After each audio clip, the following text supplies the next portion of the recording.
The champagne glass slipped from my trembling fingers, shattering against the marble floor as I stared at the contract that would destroy everything they thought they knew about me.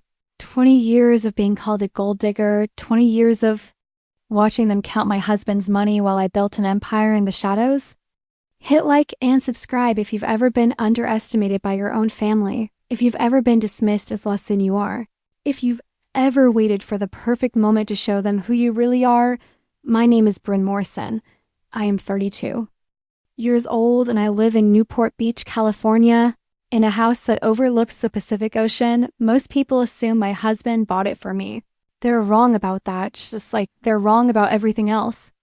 I married Marcus Morrison 3 years ago, and from the moment I said, I do, his family decided I was nothing more than a beautiful face with dollar signs in her eyes.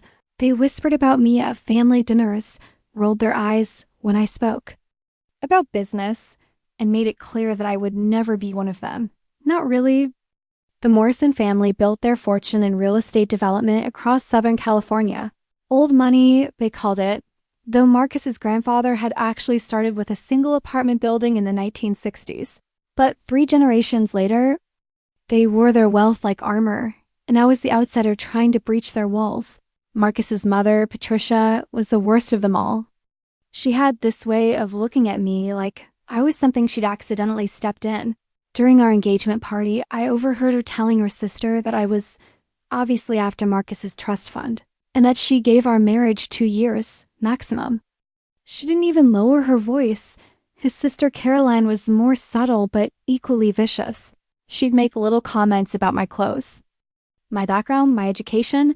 Oh, Brynn went to state school. She'd say with a laugh that wasn't quite a laugh. How refreshing.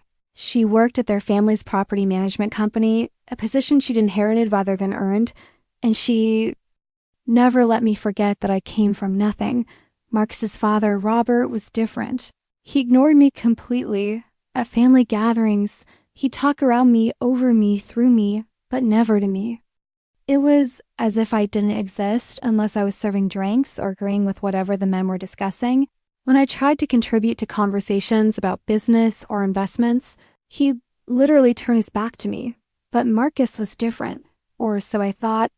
He defended me when his family made their little comments. He told me he loved me for who I was, not what I had. He said he didn't care about money or status or any of the things his family obsessed over. I believed him because I wanted to, and because I loved him with the kind of desperate intensity that only comes from finding someone who sees you when everyone else looks through you. What they didn't know, what Marcus didn't even fully understand, was that I had been building something. Long before I met him, something that would eventually dwarf everything the Morrison family had ever achieved. I grew up in Phoenix, Arizona, the daughter of a single mother who cleaned offices at night and waited tables during the day. We lived in a 2-bedroom apartment that smelled like industrial cleaner and cigarettes from the neighbor next door. My mother, Janet, worked herself to the bone to make sure I had opportunities she never had. She saved every penny she could for my college fund. And when that wasn't enough, she took out loans she couldn't afford. I was 17 when I started my first business. It wasn't glamorous. I offered social media management services to small businesses in Phoenix. I worked from my bedroom, using an old laptop my mother had bought from a pawn shop. I charged $25 per client per week, and I reinvested every penny back into the business. By the time I graduated high school, I had 15 clients and was making more money than my mother. College was supposed to be my escape route, but it became my launching pad instead. I studied business at Arizona State University, and while my classmates were partying on weekends, I was cold calling potential clients and building my portfolio. By my junior year, I had expanded into digital marketing consulting. And by graduation, I was running a 6-figure business, but I wanted more. I wanted to prove that a girl from Phoenix could build something that mattered. So I moved to Los Angeles with 2 suitcases and a business plan that would either make me wealthy or destroy me completely. The first year was brutal. I lived in a studio apartment in North Hollywood that was barely bigger than my childhood bedroom. I ate ramen noodles for breakfast and cereal for dinner. I worked 18-hour days, 7 days a week, building my Client base one cold call at a time. The rejection was constant and crushing. Business owners hung up on me, dismissed my ideas, and told me to come back when I had real experience. But I persisted because I had to. Failure wasn't an option. When you came from where I came from, failure meant going back to Phoenix, back to the apartment that smelled like bleach and defeat, back to watching my mother work herself to death for minimum wage. Slowly, painfully, my business began to grow.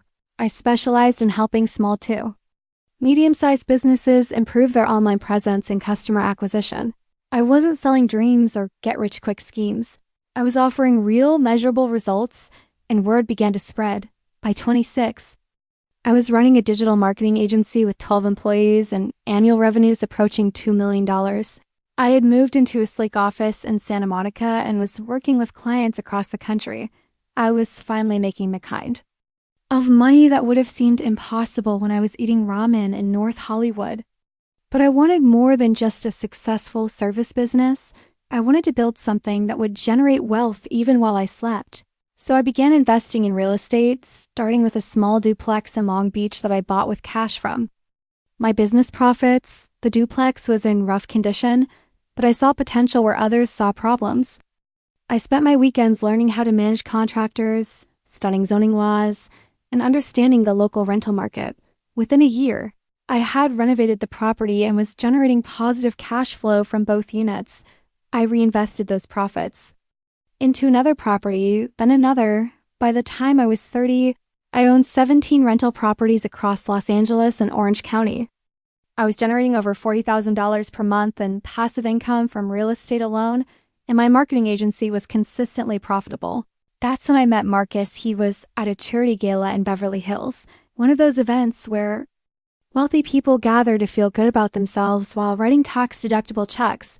I had bought a table for my company, partly for networking and partly because I was finally at a place in my life where I could afford to give back. Marcus approached me at the bar. He was handsome in that effortless way that comes from good genes and better nutrition. His smile was genuine. And when he asked what I did for work, he actually listened to my answer instead of waiting for his turn to talk. We talked for hours that night. He told me about his work as a financial advisor, his passion for sailing, his complicated relationship with his family's expectations. I told him about my business, my real estate investments, my dreams of building something even bigger. He seemed impressed, maybe even a little intimidated by what I had accomplished. Our courtship was intense and romantic.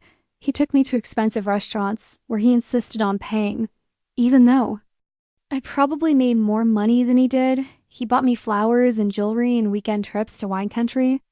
He made me feel cherished in a way I had never experienced before. But looking back, I realized he was always subtly positioning himself as the provider, the one with the resources and connections. He never directly asked about my finances, but he'd make little comments about expensive things I owned, as if he couldn't quite understand how I could afford them on my own. When he proposed, it was at sunset on his sailboat, with champagne and a ring that had been in his family for 3 generations. I said yes because I loved him, but also because I was tired of being alone with my success. I wanted someone to share it with, someone who would understand the weight of ambition and the loneliness of always being the one who had to make everything happen. The engagement period was when I first started to understand what I was marrying into. The Morrison family welcomed me with the kind of polite hostility that wealthy people have perfected over generations. They were never openly rude, but they made it clear that I was an outsider who had somehow tricked their golden boy into proposing. Patricia Morrison took me to lunch at the country club 2 weeks after the engagement was announced. She ordered for both of us without asking what I wanted, then spent an hour explaining the responsibilities that came with being a Morrison wife. I needed to understand that the family had a reputation to maintain, that certain behaviors were expected, that I would need to be more careful about how I presented myself. When I asked what she meant by that, she smiled the kind of smile that doesn't reach your eyes. Well, dear, you come from a very different background than Marcus. We wouldn't want people to get the wrong impression about why you're marrying him. The implication was clear. I was a gold digger, plain and simple. My success, my business, my real estate investments, none of it mattered because I hadn't been born into the right family with the right connections and the right last name. Carolyn was even more direct. During my bridal shower, she made a speech about how lucky I was to be marrying into such a wonderful family. She talked about the Morrison legacy, their charitable work, their standing in the community. Then she looked directly at me and said, "I'm sure Brynn will learn to appreciate the opportunities that come with being a Morrison." The other women at the shower, all from prominent Orange County families, nodded knowingly. They understood the subtext. I was the outsider, the interloper, the woman who had somehow convinced their friend's brother to marry beneath his station. I smiled and thanked Carolyn for her kind words, but inside I was furious. These people knew nothing about me, about what I had built, about the sacrifices I had made to get where I was. They saw a pretty face and assumed I was empty-headed and opportunistic. The wedding was beautiful and expensive, paid for entirely by the Morrison family despite my offers to contribute. Patricia made sure everyone knew about their generosity, frequently mentioning how fortunate I was to have such a wonderful new family. The implication was always the same. I was the lucky one, the one who had married up, the one who should be grateful. After the wedding, things got worse.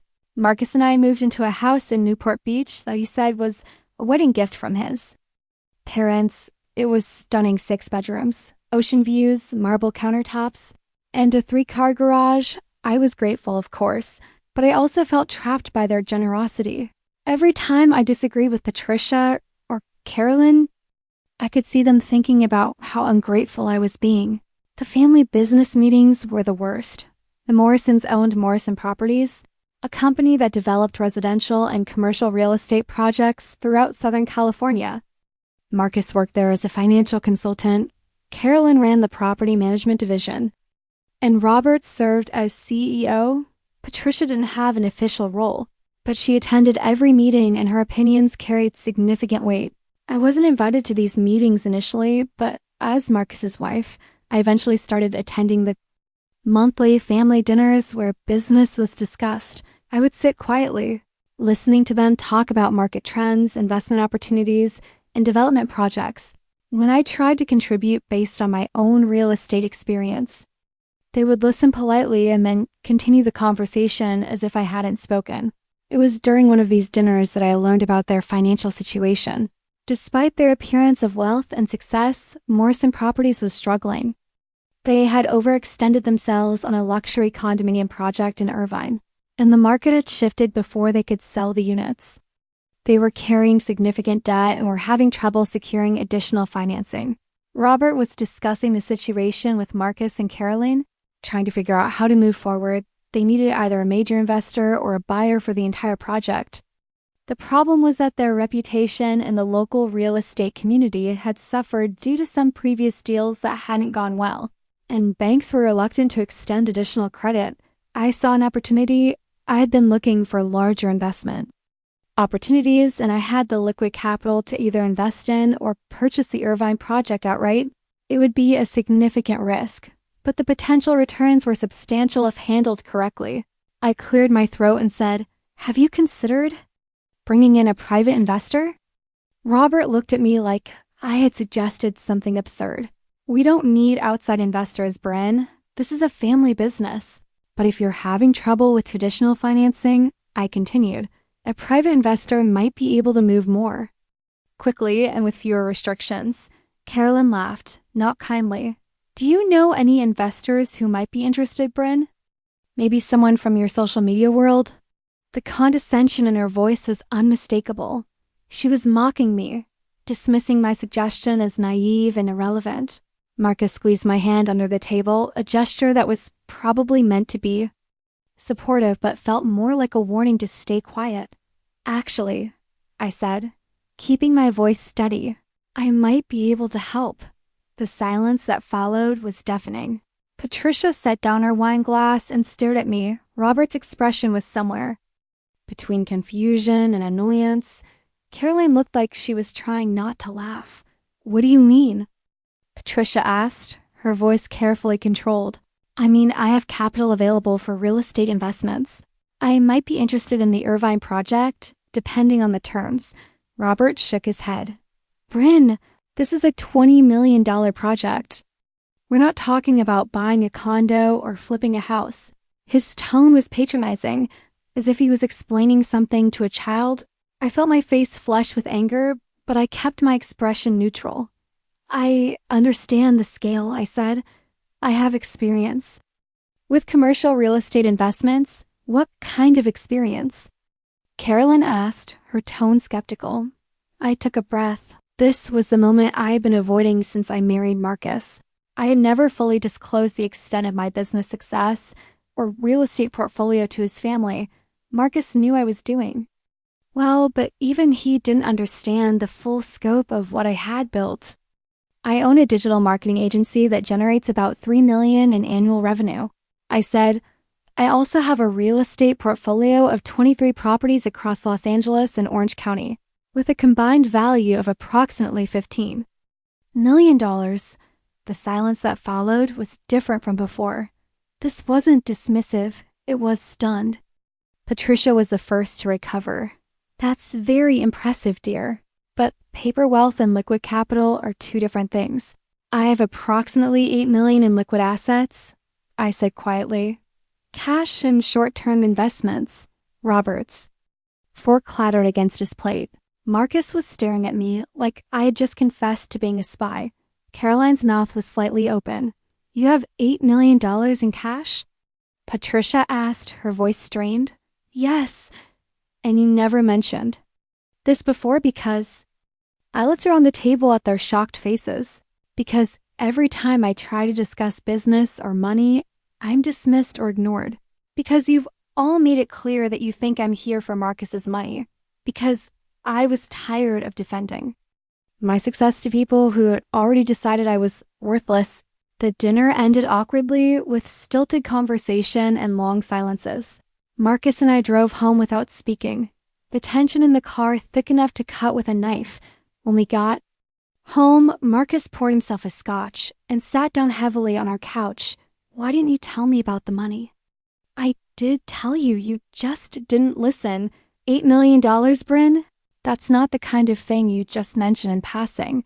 I told you about my business, my investments, my properties. You heard what you wanted to hear. He shook his head. My family thinks I married a gold digger, and meanwhile you're worth more than my trust fund. Do you understand how that makes me feel? How does it make you feel? Embarrassed, confused, like I don't know my own wife. I sat down across from him. I'm the same person I was yesterday, Marcus. The same person you fell in love with. The only thing that's changed is your family's perception of me. But you let them think. I didn't let them think anything. They decided what they wanted to believe, and they weren't interested in the truth. Marcus finished his scotch and looked at me like he was seeing me for the first time. Are you going to invest in the Irvine project? I don't know. It depends on whether your family can accept me as a business partner instead of a charity case. The next few days were tense. Marcus went to work and came home with updates on his family's reaction to my revelation. Patricia was apparently concerned about my motivations. Carolyn was skeptical about my claims. Robert wanted to see financial statements and proof of my liquid assets. I was offended by their continued disbelief, but I also understood it. They had spent 3 years constructing a narrative about who I was and what I wanted. Learning that their narrative was completely wrong was difficult for them to process. A week later, Robert called and asked if I would meet with him to discuss the Irvine project. I agreed, but I insisted that Marcus be present for the meeting. I wasn't going to let them manipulate or misrepresent our conversation. We met at Robert's office in downtown Newport Beach. The building was older but well-maintained, with the kind of traditional decor that was meant to convey stability and success. Robert's office was wood-paneled and formal. With family photos and awards covering the walls, Robert had clearly done his homework. He had a folder full of documents about the Irvine project, including architectural plans, financial projections, and market analyses. He walked me through the details professionally, treating me like a potential investor rather than his daughter-in-law. The project was a luxury condominium complex with 96 units in 3 buildings. They had completed the first building and sold 60% of the units, but sales had slowed significantly. They still owed the construction company $4 million, and they needed an additional $3 million to complete the remaining 2 buildings. The market fundamentals are still strong, Robert explained. We're just dealing with some temporary headwinds. Interest rates went up, and there's been some negative press about overdevelopment in Irvine, but we believe the project is fundamentally sound. I studied the financial projections carefully. The numbers were optimistic, but not unreasonable. The location was good. The units were well designed, and the pricing was competitive with similar projects in the area. What kind of return? Are you offering investors? I asked. We're prepared to offer 12% annually, with a 5-year term and a balloon payment at the end. It was a fair offer, but not particularly generous given the risk involved. I could get similar returns from safer investments, and I would have no control over the project's management or completion. I'd prefer an equity stake, I said, something that gives me a voice in how the project is managed and completed. Robert frowned. This is a family business, Brynn. We don't typically take on outside partners, but I'm not an outsider. I'm family. That's different. Being married to Marcus doesn't automatically make you a business partner. I leaned back in my chair. Let me ask you something, Robert. If Marcus had $8 million and wanted to invest in the company, would you give him an equity stake? Of course, he's my son. And if Carolyn had $8 million, she's my daughter. That's different. How is it different? Robert looked uncomfortable. They're blood relatives. They understand the business. They have a long-term commitment to the family, and I don't. You've been married to Marcus for 3 years. Caroline has been involved in the business for 15 years. I could see where this was heading. No matter how much money I had or how much experience I brought to the table, I would always be an outsider in their eyes. I would always be the woman who married into the family rather than someone who belonged there by right. What if I bought the project outright? I asked. Robert's eyes widened. What do you mean? I mean, what if I purchased the entire Irvine project from Morrison Properties? You get the cash you need to pay off your debts, and I take over the development and sales. That's not possible. The project is worth at least $15 million, according to your projections. Yes. But those projections assume you can sell the remaining units at full price and complete the construction without any delays or cost overruns. Given your current financial situation, that's not a guarantee. Robert was quiet for a long moment. What would you be willing to pay? $10 million cash, with the understanding that I would take over all existing contracts and obligations. That's ridiculous. We have at least $12 million invested in the project already. And you're facing potential bankruptcy if you can't complete it. $10 million in cash today is worth more than $12 million in theoretical future profits. Robert looked at Marcus, who had been silent during our entire conversation. What do you think about this? Marcus seemed torn. I think we need to consider all our options. If Brynn is serious about the offer, and if she has the capital, it might be worth discussing with the family. I'm serious, I said. I'll have my attorney draw up a letter of intent by the end of the week, but I need a decision within 30 days. If I'm going to take on a project this size, I need to move quickly. Robert nodded reluctantly. I'll discuss it with Patricia and Caroline. We'll get back to you. The drive home was quiet. Marcus seemed lost in thought, and I was trying to process what I had just done. Buying the Irvine project would be the largest investment I had ever made, and it would put me in direct competition with my husband's family business, but I was tired of being dismissed and underestimated. I was tired of pretending to be less than I was to make other people comfortable. If they wanted to treat me like an outsider, I would show them what an outsider with resources could accomplish. The family meeting was scheduled for the following Saturday. Marcus, Patricia, Caroline, and Robert would discuss my offer and decide whether to accept it. I wasn't invited, of course, but Marcus promised to keep me informed about their decision. Saturday came and went without word. Sunday passed in tense silence. Monday morning, Marcus left for work without saying goodbye. When he came home that evening, he looked exhausted and defeated. They said no. he told me. They want to find another way to solve the problem. What other way? They're going to try to renegotiate with the construction company. Maybe delay completion of the final 2 buildings until market conditions improve. I nodded, but I wasn't surprised. The Morrison family would rather risk bankruptcy than accept help from someone they considered beneath them. Their pride was more important than their financial survival. How do you feel about their decision? I asked. Marcus shrugged. I think they're making a mistake, but it's not my call to make. Actually, it is your call. You're a partner in the business. You have a voice in major decisions. I'm a junior partner. My opinion doesn't carry the same weight as my father's or my sister's. So you're going to stand by and watch them destroy the company rather than accept my help? Marcus looked at me with frustration. What do you want me to do, Brynn? Stage a revolt against my own family. I want you to stand up for your wife. I want you to recognize that I'm offering a solution to their problem, not trying to destroy them. They don't see it that way. How do they see it? Marcus was quiet for a long moment. They think you're trying to take over the business. They think you're using your money to gain control of the family. And what do you think?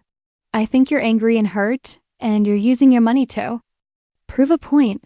His words stung because they weren't entirely wrong. I was angry and hurt. I was tired of being treated like a second-class citizen in my own family. But I was also offering a legitimate business solution to a real problem. My offer stands, I said. If they change their minds, they know where to find me.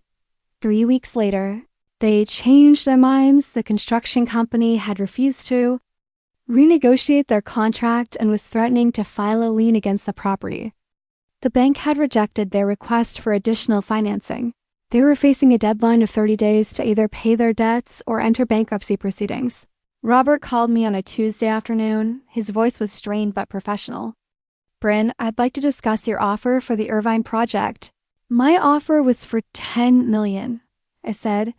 Given the deteriorating circumstances, I think $8 million is more appropriate. $8 million? You've lost 3 weeks of potential progress. The construction company is now hostile rather than cooperative. The market conditions haven't improved. $8 million is a fair offer under the circumstances. Robert was quiet for a long moment.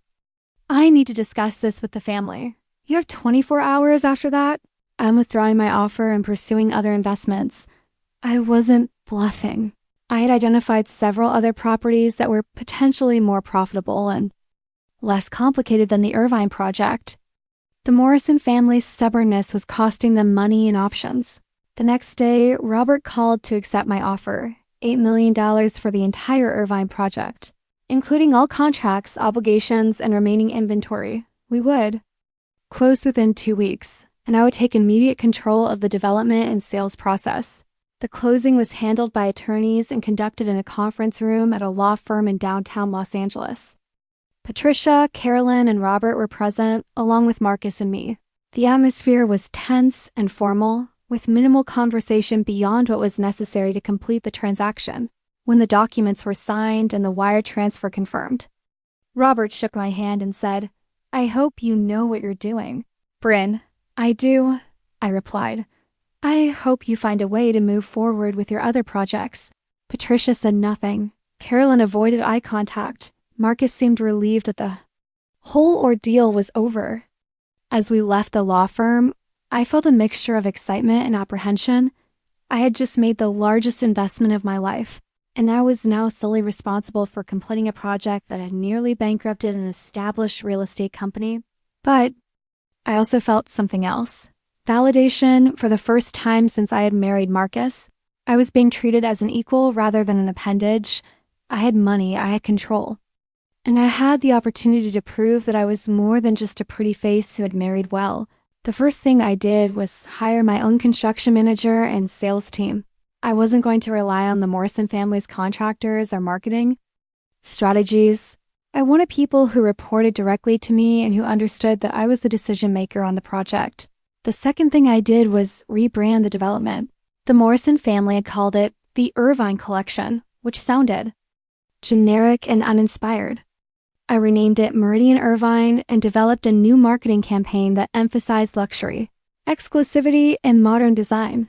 The third thing I did was reduce the unit prices by 5% and offer attractive financing options for qualified buyers. The Morrison family had been trying to maximize their profit margins, but I was more interested in moving inventory quickly and establishing a positive reputation in the market.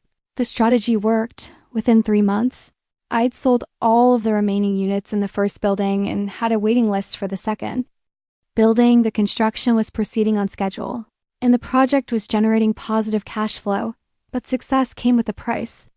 My relationship with Marcus's family deteriorated completely. They stopped inviting us to family dinners. Patricia and Carolyn avoided me at social events. Robert would nod politely if we encountered each other in public, but he made it clear that he considered me a competitor rather than a family member. Marcus was caught in the middle. He was proud of my success, but uncomfortable with the family dynamics. He felt like he had to choose between his wife and his family, and he resented being put in that position. They blamed me for what happened. He told me one evening as we sat on our deck watching the sunset, "They think I should have stopped you from buying the project. Could you have stopped me?" No, but they don't understand that. They think wives should discuss major decisions with their husbands. I did discuss it with you. You said you thought they were making a mistake by rejecting my offer. I know, but they don't see it that way. I could see the pain in his eyes, and I felt guilty for being the cause of his family problems. But I also felt angry that he wasn't supporting me more strongly. "Do you regret that I bought the project?" I asked. Marcus was quiet for a long moment.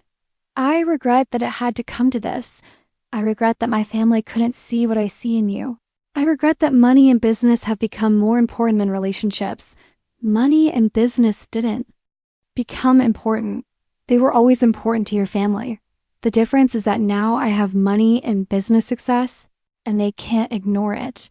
They could have ignored it if you'd been more subtle about it. His words hit me like a physical blow. More subtle? You mean I should have hidden my success to make them more comfortable? I mean, you could have found a way to help them without making them feel like failures. I offered to help them as a partner. They rejected me. I offered to help them as an investor. They rejected me. I offered to buy their project and solve their financial problems. They only accepted when they were facing bankruptcy. How is any of that my fault? Marcus didn't have an answer, and I realized that part of him agreed with his family's assessment of me. He loved me, but he also thought I was aggressive and ambitious in ways that made him uncomfortable. The Meridian Irvine project was completed 6 months ahead of schedule and 20% under budget. All 96 units were sold before the final building was finished, and the project generated a profit of over $4 million. It was featured in architectural magazines and won an award from the Irvine Chamber of Commerce, but my success only made things worse with the Morrison family.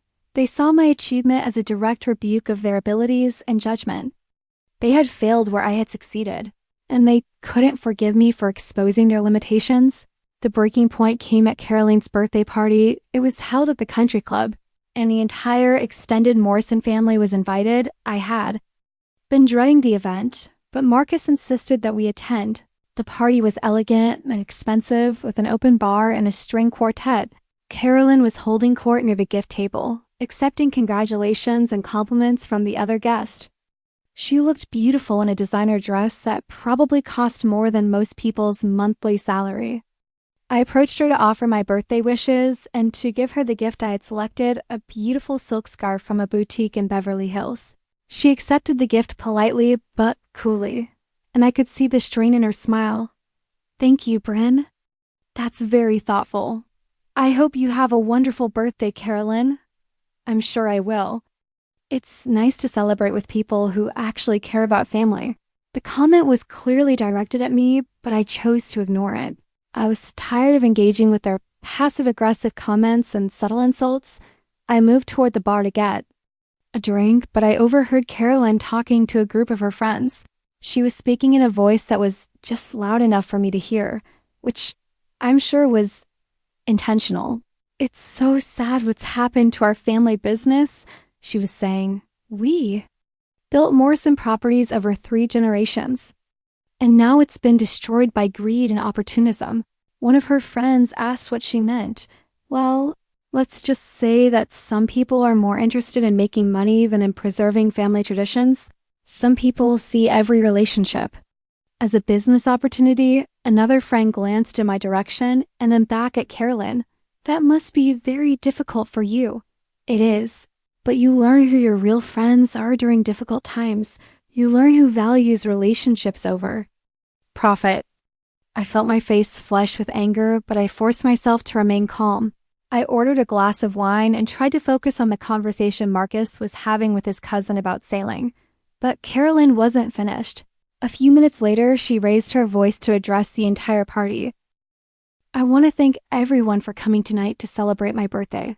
It means so much to have the support of people who understand the importance of family loyalty and traditions. She paused and looked directly at me. Some people think money is the most important thing in life. Some people think success is measured only by profit and personal gain.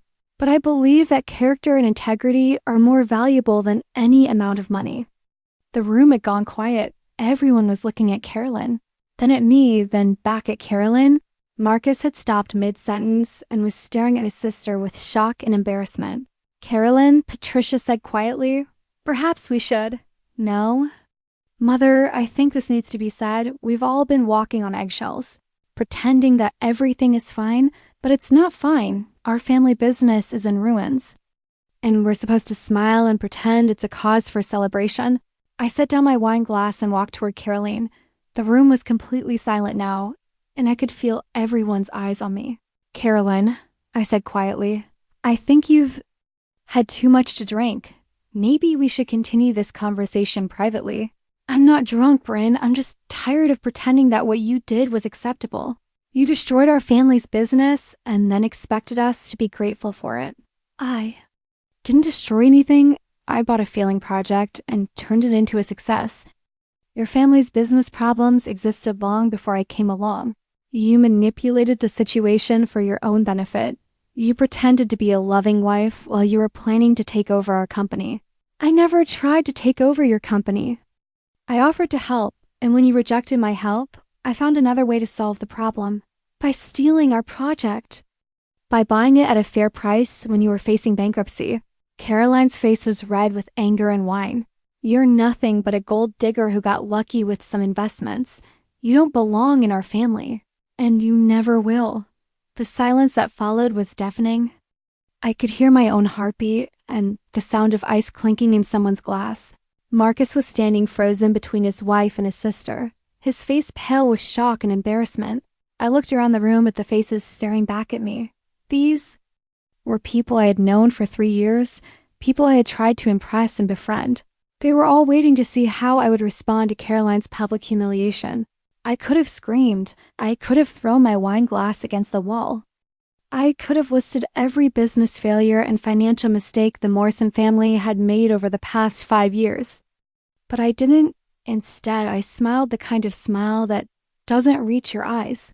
The same smile Patricia had used on me during our lunch at the country club 3 years earlier. "You're absolutely right, Caroline," I said, my voice steady and clear. "I don't belong in your family. I've never belonged in your family. Because your family values pride over progress, status over substance, and appearances over achievements."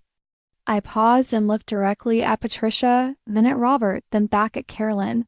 I've spent 3 years trying to prove myself to people who had already decided I was worthless. I've watched you count my husband's money while dismissing my own success. I've listened to you talk about family loyalty while treating me like an outsider. I've pretended to be grateful for your acceptance while you've made it clear that I would never be good enough. My voice was getting stronger now, and I could feel the power of finally speaking my truth. But here's what you don't understand. I don't need your acceptance anymore. I don't need your approval or your permission to be successful. I've built something that you couldn't build, achieved something that you couldn't achieve, and succeeded where you failed. I turned to Marcus, who was still standing frozen in the middle of the room. And I've done it all while married to a man who claims to love me but won't defend me when his family attacks me, who says he's proud of my success but wishes I would hide it to make other people comfortable, who wants me to be strong enough to build a business empire but weak enough to let his family walk all over me. Marcus opened his mouth to speak, but I held up my hand. I'm done, Marcus. I'm done pretending to be less than I am. I'm done apologizing for my success.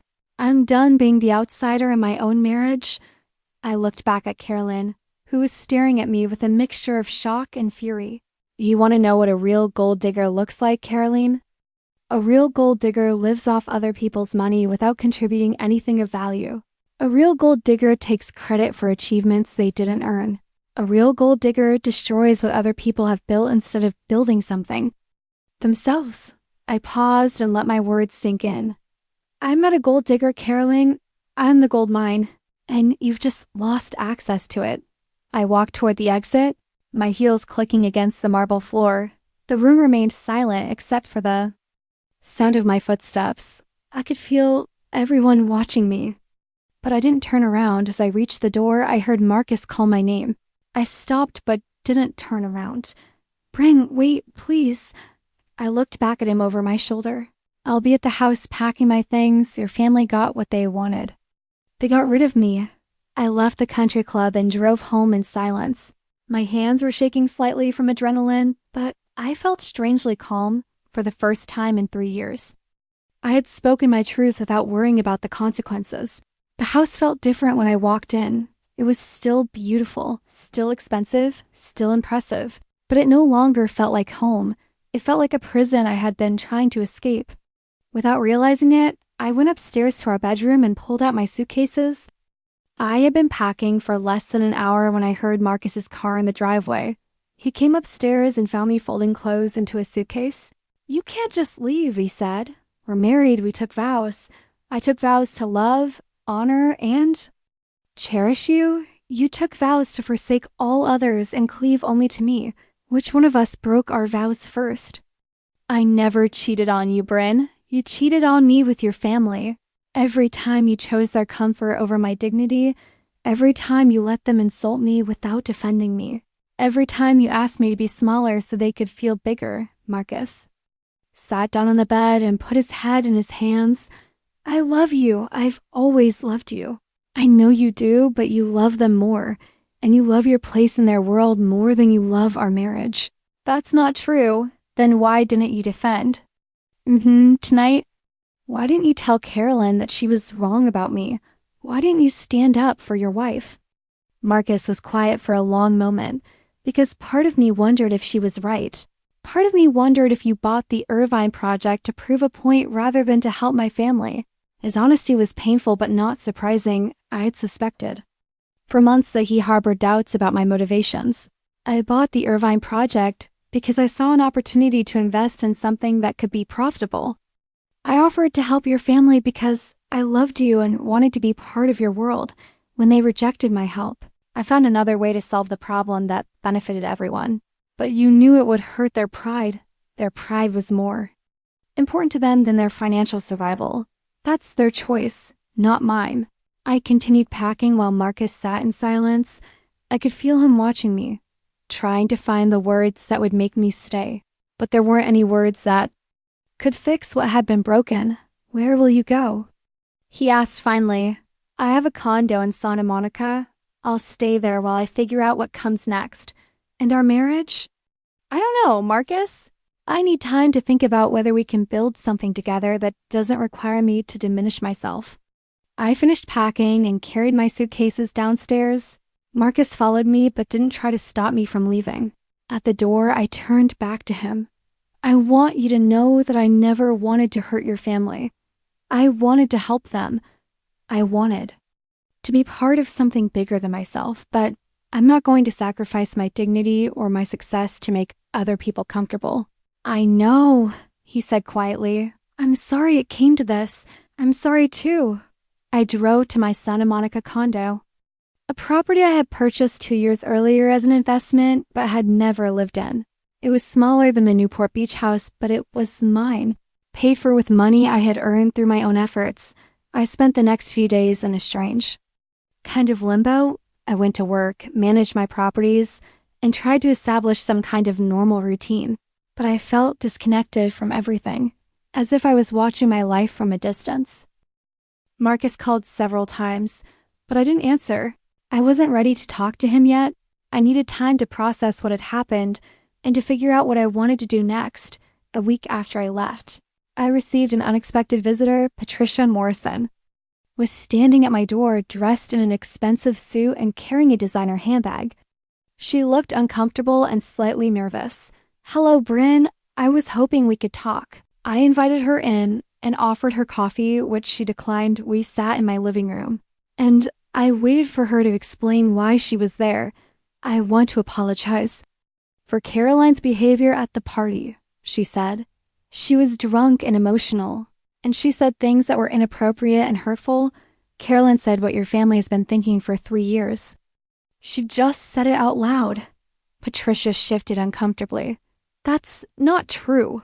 We've always respected your accomplishments."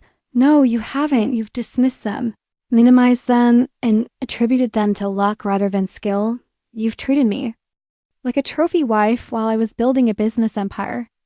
We didn't understand the extent of your success. You never fully explained your business or your investments. I tried to explain. You weren't interested in listening." Patricia was quiet for a moment. "You're right, we weren't listening. We made assumptions about you based on superficial things, and we were wrong." Her admission was surprising but not entirely satisfying. "Why are you here, Patricia? What do you want?" "I want to ask you to come back to Marcus. He's miserable without you. He loves you, and he knows he made mistakes. What about the rest of the family? Are they ready to accept me as an equal, or are they just sorry that their behavior drove away someone with money?" Patricia's expression was pained. "I think we're all learning that our attitudes were wrong. We'd like a chance to start over. And if I come back, what changes? Do I get invited to family business meetings? Do I get treated like a partner instead of a decorative accessory? Do I get respect instead of tolerance?" "Yes, if that's what you want. It's not what I want, Patricia. It's what I deserve." "It's what I've always deserved." Patricia nodded slowly. "You're right. And I'm sorry it took us so long to realize that." After she left, I sat in my living room thinking about her visit. Her apology seemed genuine, but I wondered if it was motivated by guilt or by desire to get Marcus back to normal. I wondered if the Morrison family could actually change, or if they would revert to their old patterns once the crisis had passed. 2 weeks later, I received another surprise. Caroline called and asked if she could come see me. I agreed, partly out of curiosity and partly because I felt like I needed to hear what she had to say. Caroline looked different when she arrived. She was dressed more casually than usual, and she seemed smaller somehow, less confident and aggressive. She sat down across from me and immediately began to cry. "I'm so sorry, Brynn. I'm so sorry for everything I said and everything I did. I was jealous and insecure, and I took it out on you." Her tears seemed genuine, but I remained cautious. "What were you jealous of, Caroline?" "Your success, your independence, your ability to build something from nothing. I've had everything handed to me, and I've never accomplished anything on my own. You came from nothing and built an empire. I came from everything and nearly destroyed." You didn't destroy anything, Caroline. Your family made some bad business decisions. But that happens to everyone. But you fixed it. You saw what we couldn't see. And you made it work. You're everything I wish I could be. And I hated you for it. I felt a mixture of sympathy and skepticism. Caroline's apology was more emotional than her mother's, but I wondered if it would last once her guilt had faded. "I appreciate your apology, Caroline, but I'm not sure an apology can fix what's been broken." "I know, but I want to try. I want to learn from you. I want to be better than I was." After Caroline left, I realized that the Morrison family's newfound respect for me was both validating and insufficient. They were finally seeing me as I truly was. But it had taken a public confrontation and the threat of losing me completely to get their attention. The question was whether I wanted to return to a family that had only learned to value me after I had proven I didn't need them. Marcus continued to call, and eventually I agreed to meet him for dinner. We went to a quiet restaurant in Laguna Beach, away from the Newport Beach social scene where we might encounter his family or friends. He looked tired and stressed, and I felt a pang of sympathy for him. Despite everything that had happened, I still loved him, but I wasn't sure if love was enough to rebuild what had been damaged. I've been thinking about what you said, he told me over dinner, about choosing my family over you, about asking you to be smaller so they could feel bigger. You were right. I know I was right. The question is whether you're willing to do anything about it. I told my family that they need to accept you as an equal partner if they want me to continue working with them. I told them that you're my wife and that their treatment of you was unacceptable. And how did they respond? They agreed they want to make things right. What does that mean specifically? Marcus took a breath. They want to offer you a position on the board of Morrison Properties. They want to include you in all major business decisions. They want to treat you as a full partner. I was surprised by the offer, but also suspicious. Why now? Why are they suddenly interested in my participation? Because they realize that they need you, not just your money, but your business sense and your perspective. They've been making the same mistakes for years, and they need someone who can see things differently. And if I say no, if I decide that I don't want to be part of Morrison Properties, then they'll respect that decision. But they hope you'll give them a chance to prove that they can change. I considered his words carefully. The offer was tempting, but I wasn't sure if I trusted the Morrison family's sudden change of heart. They'd spent 3 years treating me like an outsider, and I wondered if they could truly accept me as an insider. I need time to think about it. I told him, of course, but Brynn, I want you to know that I'm prepared to leave Morrison Properties. If that's what it takes to save our marriage, I'm prepared to start something new with you, something that's ours.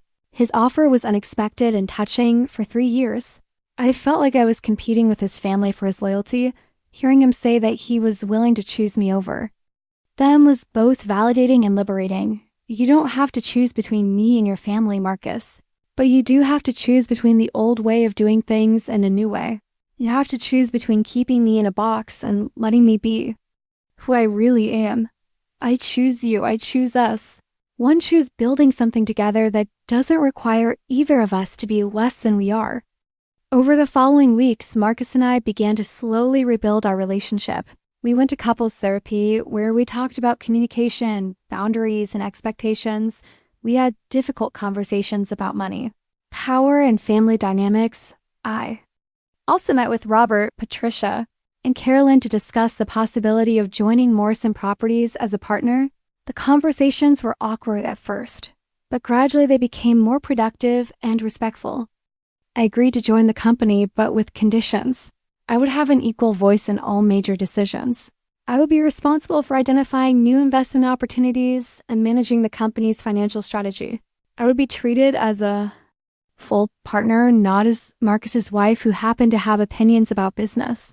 The transition wasn't easy. There were moments of tension and disagreement as we all learned to work together in new ways.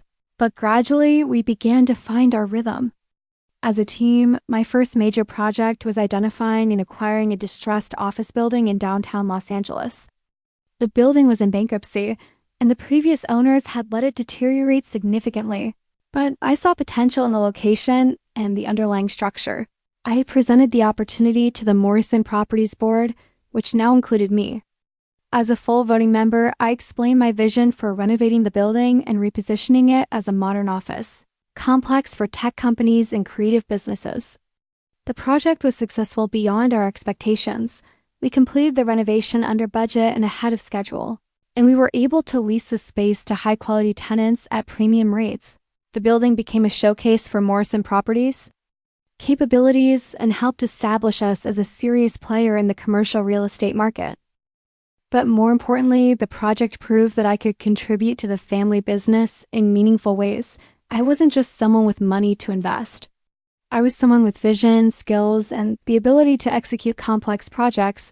Over the next 2 years, I led several more successful projects for Morrison Properties.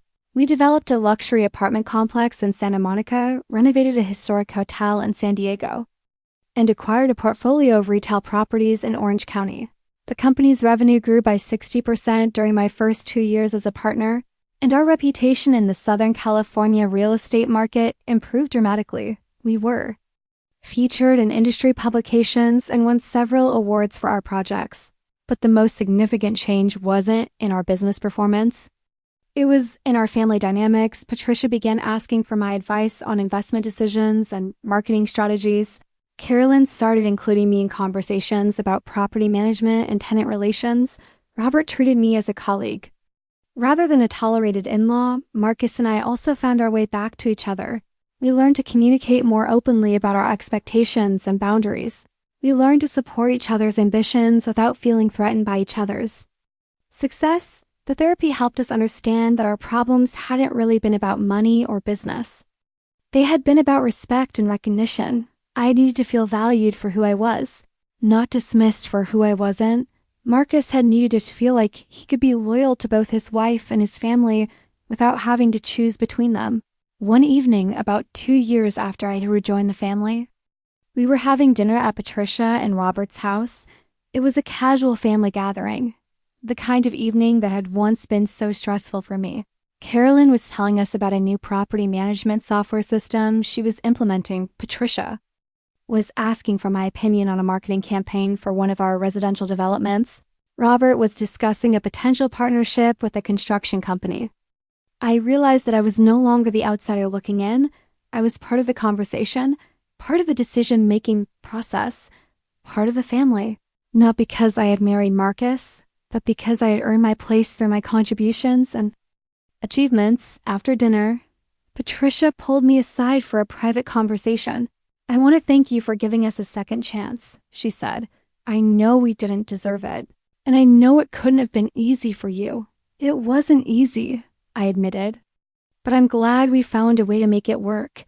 You've made our family stronger and our business better. We're lucky to have you. We're lucky to have each other." As Marcus and I drove home that night, I reflected on how much had changed since that terrible evening at Carolyn's birthday party. I had been angry and hurt, and I had been prepared to walk away from everything, but instead of running away, I had chosen to fight for what I wanted and what I deserved. The Morrison family had learned to see me as I truly was, not a gold digger or an outsider, but a successful businesswoman who had something valuable to contribute. They had learned to respect my achievements and to value my perspective, but more importantly, I had learned something about myself. I had learned that I didn't need anyone's permission to be successful. I didn't need anyone's approval to be confident. I didn't need anyone's acceptance to be valuable. I had always been enough. Just as I was, it had just taken me a while to realize it. Marcus reached over and took my hand as we drove along the Pacific Coast Highway. "I'm proud of you," he said. "I'm proud of what you've accomplished and who you've become." "I'm proud of us," I replied. "I'm proud of what we've built together." 3 months later, I received a call that would change everything once again. It was from a venture capital firm in Silicon Valley. They had been following my real estate investments and my work with Morrison Properties, and they wanted to offer me a position as a partner in their fund. The offer was flattering and financially attractive, but it would require me to move to the Bay Area and to step back from Morrison Properties. I would be working with tech startups and growth companies rather than real estate developments. I discussed the opportunity with Marcus, who was supportive but concerned about the logistics. We had finally found our balance as a couple and as business partners, and this new opportunity would disrupt that stability. "What do you want to do?" he asked. "I want to keep growing. I want to keep challenging myself. I want to build something even bigger than what we have now." "Then you should take the job. What about Morrison Properties?" "What about us?" "Morrison Properties will be fine. We've built a strong team and we have good systems in place. And as for us, we'll figure it out. We've overcome bigger challenges than this." Marcus was right. We had overcome bigger challenges. And we had learned how to support each other's ambitions rather than compete with them. I decided to take the position with a venture capital firm, but with a compromise. I would work part-time initially, spending 3 days a week in Silicon Valley and 2 days a week with Morrison Properties, if the arrangement worked well. I would consider transitioning to full-time with the VC firm. The transition was smoother than I had expected. The Morrison Properties team had learned to function independently, and my reduced involvement actually forced them to develop their own decision-making capabilities. Carolyn stepped up to take on more strategic responsibilities. and Robert began to delegate more authority to the junior partners. Marcus and I adapted to our new schedule, with me spending part of each week in a corporate apartment in Palo Alto and the rest of the time at home in Newport Beach. The distance was challenging, but it also helped us maintain our individual identities within our marriage. The venture capital work was exciting and demanding. I was evaluating investment opportunities in artificial intelligence, biotechnology, and renewable energy. I was working with entrepreneurs who were trying to solve complex problems and create revolutionary products, but I was also applying the same principles that had made me successful in real estate: careful analysis, strategic thinking, and the ability to see potential where others saw problems. The skills were transferable, and I quickly established myself as a valuable member of the investment team. 6 months into my new role, I had the opportunity to lead a major investment in a startup that was developing advanced battery technology for electric vehicles. The company had promising technology but needed significant capital to scale their manufacturing and bring their product to market.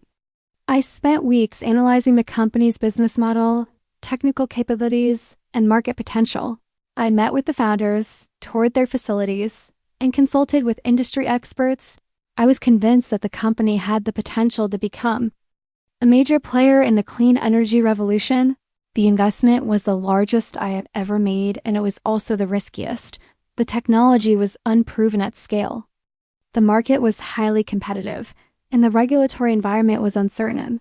But I believed in the company's vision and their ability to execute their plan.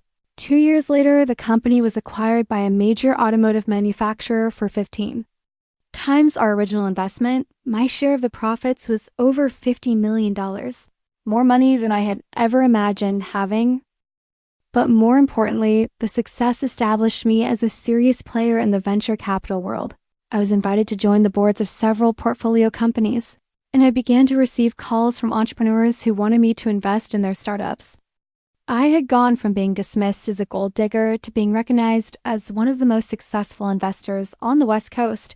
The transformation was both professionally satisfying and personally validating.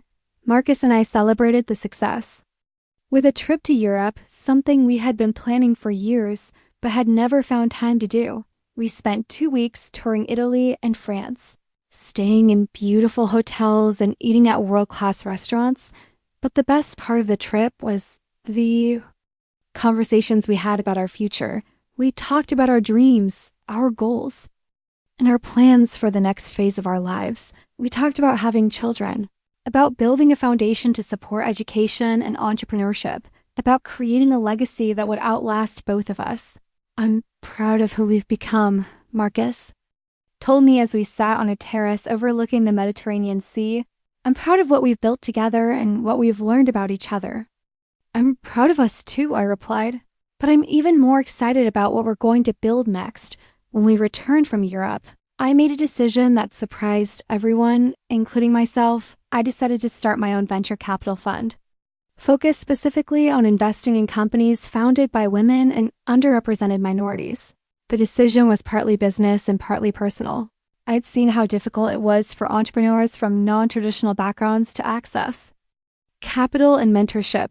I had experienced firsthand what it was like to be underestimated and dismissed because of superficial characteristics. I wanted to create a fund that would identify and support talented entrepreneurs who might be overlooked by traditional investors. I wanted to prove that diversity wasn't just morally right. It was also financially profitable. Starting the fund required me to leave both Morrison Properties and the Silicon Valley VC firm, but both organizations were supportive of my decision. They understood that I was following my passion and creating something that could have a meaningful impact. Marcus decided to join me as a partner in the new fund. He would handle the operational and administrative aspects while I focused on investment decisions and portfolio management. It would be our first true business partnership, and we were both excited about the possibilities. We named the fund Silent Revenge Capital, a reference to the quiet but powerful way that success can answer those who doubt you. We raised our first fund of $100 million from institutional investors and high net worth individuals who shared our vision. The name was also a nod to my own journey. I had been underestimated and dismissed, but I had responded. Not with anger or bitterness, but with achievement and success. I had proved my worth through my actions rather than my words. Our first investment was in a biotech company founded by a brilliant scientist who had been passed over for funding by dozens of traditional investors. She was developing a revolutionary cancer treatment, but her youth and lack of business experience had made investors skeptical.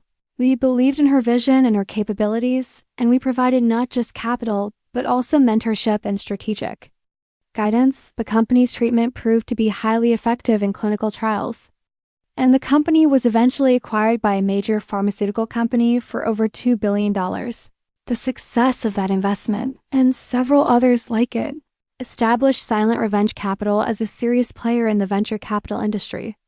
We were featured in Forbes and Fortune magazines, and we began to attract entrepreneurs from around the world who wanted to work with us.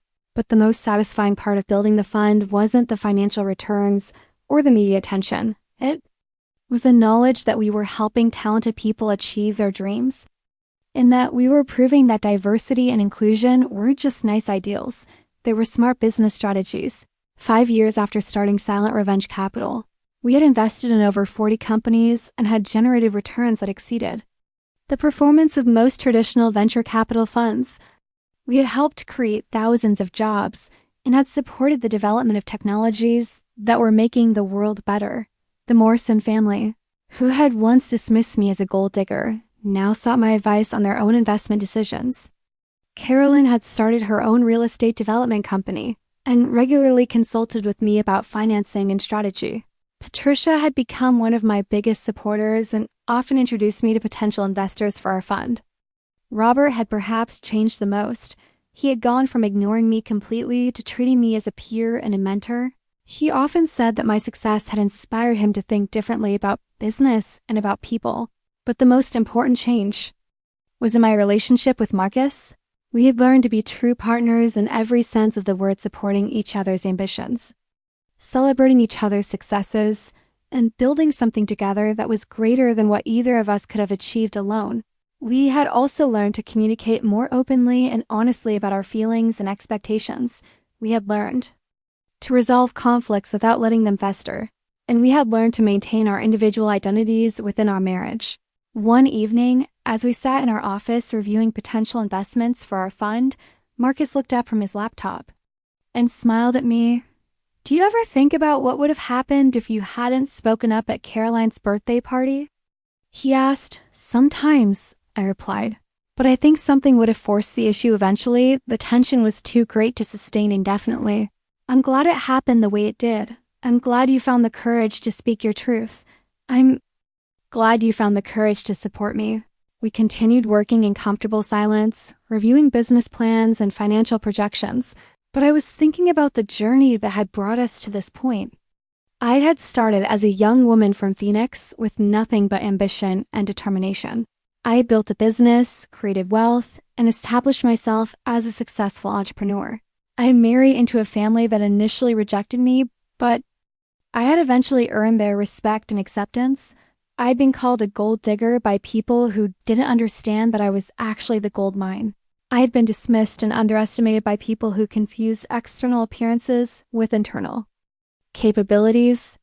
But I persevered, and I'd proved them wrong, not through anger or revenge, but through achievement and success. I had shown them who I really was through my actions rather than my words. The journey hadn't been easy, and there had been moments when I had doubted myself and my decisions, but I had learned that success isn't just about making money or achieving recognition. It's about staying true to yourself and your values, even when others don't understand or appreciate them. I had learned that the best revenge isn't getting even, it's getting ahead. It's proving your worth through your achievements rather than your arguments. It's showing people who you really are rather than telling them who you think they want you to be. As I looked around our office, at the photos of our portfolio companies and the awards we had won, I felt a deep sense of satisfaction and pride. I had built something meaningful and lasting. I had created jobs, supported innovation, and helped other entrepreneurs achieve their dreams. But more importantly, I had stayed true to myself throughout the journey. I had refused to be diminished by other people's prejudices and limitations. I had insisted on being seen and valued for who I really was, not who others thought I should. B. The girl from Phoenix who had started with nothing had become a woman of substance and influence. The woman who had been dismissed as a gold digger had become a successful investor and entrepreneur. The outsider who had been rejected by her husband's family had become a respected partner and leader. I had proved that success is the best revenge, not because it hurts your enemies, but because it validates your worth and vindicates your choices. It shows the world who you really are, and it gives you the power to help others do the same. As Marcus and I prepared to leave the office that evening, I reflected on how far we had come together. We had learned to build something based on mutual respect and shared values rather than traditional expectations and gender roles. We had learned that a successful marriage isn't about one person supporting the other's dreams. It's about both people supporting each other's ambitions and building something together that honors both of their contributions. Ready to go home? Marcus asked as he gathered his papers. Ready, I replied. As we walked to the elevator, I thought about the young woman who had once been so desperate for acceptance that she had been willing to hide her success to make other people comfortable. I thought about the wife who had been so afraid of conflict that she had allowed her husband's family to treat her with disrespect. That woman was gone, replaced by someone who understood her own worth and refused to accept anything less than what she deserved. Someone who had learned that the best way to deal with people who underestimate you is to prove them wrong through your achievements. The elevator doors opened and we stepped inside. As we descended to the parking garage, I smiled at the thought of how shocked Carolyn would be if she could see me now. The woman she had called a gold digger was now managing hundreds of millions of dollars in investments and had built a reputation as one of the most successful venture capitalists on the West Coast. But I wasn't thinking about Carolyn with anger or bitterness. I was actually grateful to her in a strange way. Her public humiliation had forced me to confront the truth about my situation and to take action to change it. Her cruelty had catalyzed my transformation from someone who sought acceptance to someone who commanded respect. Her attempt to diminish me had actually liberated me from the need to be liked by people who didn't understand my worth. As we drove home through the Newport beach streets, I thought about the advice I would give to my younger self, or to any woman who finds herself in a similar situation. Don't hide your success to make other people comfortable. Don't apologize for your achievements or pretend to be less than you are. Don't wait for permission to be confident or for validation. To be proud, build something that matters, and let your achievements speak for themselves. Surround yourself with people who appreciate your value rather than people who feel threatened by your success. Remember that the best revenge isn't getting even, it's getting ahead. It's proving your worth through your actions rather than your words. It's showing the world who you really are rather than who others think you should be. And most importantly, remember that you don't need anyone's permission to be successful. You don't need anyone's approval to be confident. You don't need anyone's acceptance to be valuable. You are enough just as you are. Trust yourself, believe in yourself, and never let anyone convince you that you're less than you know yourself to be. The woman who was once dismissed as a gold digger had become the investor. The entrepreneur, the leader, the outsider had become the insider. The underestimated had become the undeniable. And that, I realized, was the sweetest revenge of all. Have you ever been betrayed by the people closest to you? Have you ever been underestimated or dismissed because of who you are or where you come from? Share your story in the comments below. Someone out there needs to hear it, and your experience might inspire them to find their own path to success and self-respect.